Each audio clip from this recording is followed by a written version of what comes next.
मोदी राजस्थान के चूरू में जनता से किए वादे और उन्हें पूरा करने की बातें कर रहे थे तो दिल्ली में राहुल गांधी अपनी पुरानी बातों को ही दोहरा रहे थे। राहुल गांधी ने कहा कि इस बार का चुनाव संविधान को बचाने का, लोकतंत्र को बचाने का चुनाव है। राहुल ने कहा कि पीएम मोदी हर रैली में अब की बार 400 पार की बातें करते हैं, लेकिन कांग्रेस के नेताओं को अपनी पार्टी में शामिल करवा रहे हैं। ये जो चुनाव है ये लोकतंत्र को और संविधान को बचाने का चुनाव है। एक तरफ एनडीए नरेंद्र मोदी जी जो कॉन्स्टिट्यूशन पर आक्रमण कर रहे हैं, लोकतंत्र पर आक्रमण कर रहे हैं, इंस्टीट्यूशंस को कैप्चर कर रहे हैं, और दूसरी तरफ इंडिया अलायंस जो कॉन्स्टिट्यूशन की रक्षा करता है, लोकतंत्र की रक्षा करता है। तो ये चुनाव इन दोनों फोर्सेस के बीच में है। और राजनीति में आज हो रहा है वो क्लियर है कि सब पार्टीज को नरेंद्र मोदी, ईडी, सीबीआई, इन इंस्टीट्यूशंस को कैप्चर करके फाइनेंशियली मोनोपोली बना रहे हैं अपनी। और चुनाव के बाद रियलिटी है कि ये जो फाइनेंशियल मोनोपोली बड़ी इंटरेस्टिंग चीज है, क्योंकि सारा इंफॉर्मेशन, सारा का सारा इंफॉर्मेशन, किससे एक्सटॉर्शन किया है, किसको कॉन्ट्रैक्ट दिया है, कॉन्ट्रैक्ट देने के बाद उसने कितना पैसा दिया है, वो पूरी ब्लूप्रिंट, पूरी की पूरी ब्लूप्रिंट इलेक्टोरल बॉन्ड्स में लिखी हुई है। तो नरेंद्र मोदी जी ने आज नहीं तो कल ऑपोजिशन को पूरी chargesheet, proof sheet electoral bonds के थ्रू पकड़ा दी है। तो इसीलिए थोड़ा टेरर हो रहा है उनको, इसीलिए नंबर निकला है 400 पार। इसलिए ये महाराष्ट्र में हमारे नेता ले जा रहे हैं, हरियाणा में सब जगह हमारे नेता ले जा रहे हैं, क्योंकि इनको लग रहा है कि भैया अगर 400 पार नहीं 180 हो गई, 160 हो गई, 140 हो गई तो नैया पार हो जाएगी। राहुल गांधी संविधान और लोकतंत्र को बचाने की बात कर रहे थे, वहीं मोदी ने कहा कि कांग्रेस को तो देश हित की चिंता ही नहीं है। मोदी ने आज रैली के लिए चूरू जिले का चुनाव बहुत सोच समझकर किया। चूरू में बहुत बड़ी आबादी सैनिकों और पूर्व सैनिकों की है। मोदी ने कहा कि 5 साल पहले यानी 26 फरवरी 2019 को भी वो चूरू आए थे। तब भारत ने बालाकोट में एयर स्ट्राइक की थी, लेकिन कांग्रेस ने इस एयर स्ट्राइक के भी सबूत मांगे थे। आज जब मैं चूरू आया हूं तो कुछ पुरानी यादें भी ताजा हो रही है।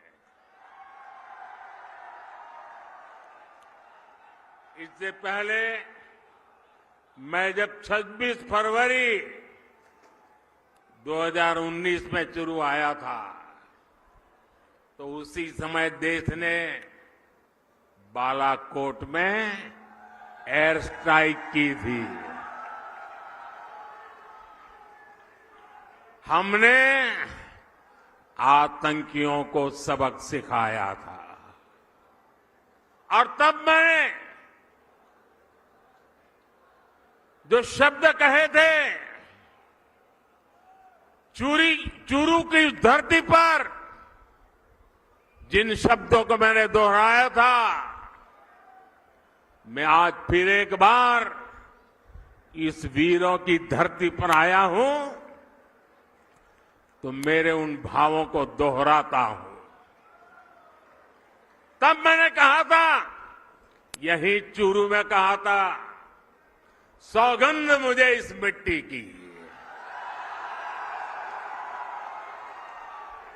सौगंध मुझे इस मिट्टी की, मैं देश नहीं मिटने दूंगा, मैं देश नहीं रुकने दूंगा, मैं देश नहीं झुकने दूंगा। मेरा वचन है भारत मां को, तेरा शीश नहीं झुकने दूंगा।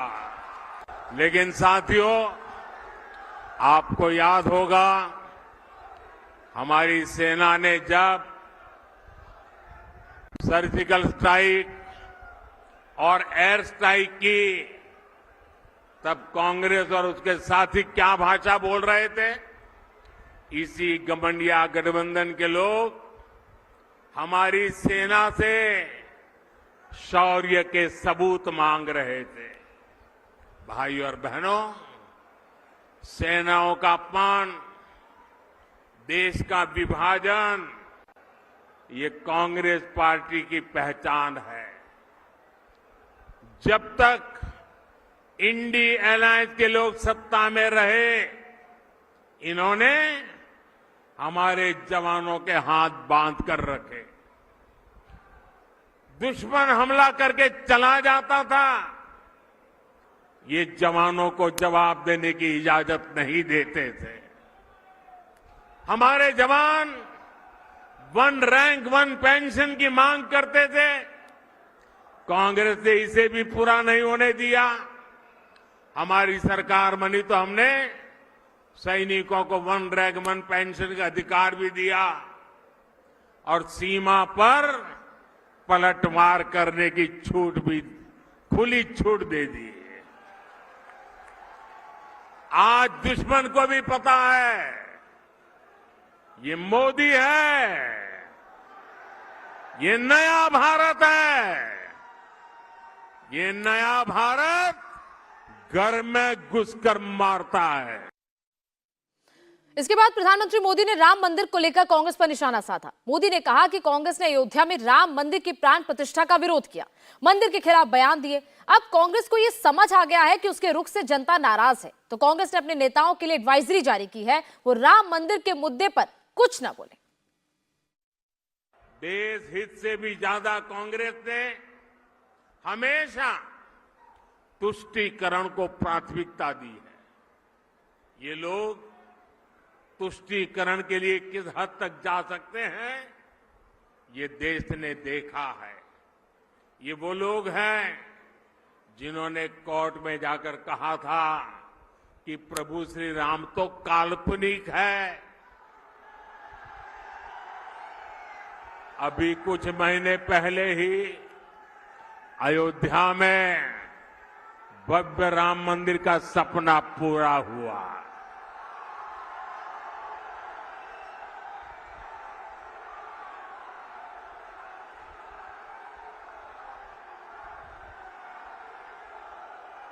पूरा देश प्राण प्रतिष्ठा का उत्सव मना रहा था,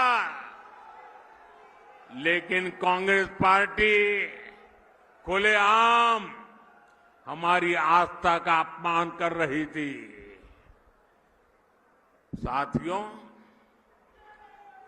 देश ने कांग्रेस के पापों की हमेशा कीमत चुकाई है। और अभी तो एक मुझे पत्रकार बता रहे थे कि कांग्रेस पार्टी ने एक एडवाइजरी निकाली है, और एडवाइजरी भी इतनी डरे डरे निकाली है। उन्होंने कांग्रेस की सभी इकाइयों को कहा है कि अयोध्या राम मंदिर की चर्चा अगर निकल पड़े तो मुंह पे ताला लगा देना, कुछ बोलना ही मत। उनको लगने लगा है कि अगर राम का नाम लिया तो पता नहीं कब राम राम हो जाए। ये हाल हो गया उनका, एडवाइजरी निकालनी पड़ रही है। भाइयों बहनों, हमारा देश, हमारी आस्था, इनका इतना घोर अपमान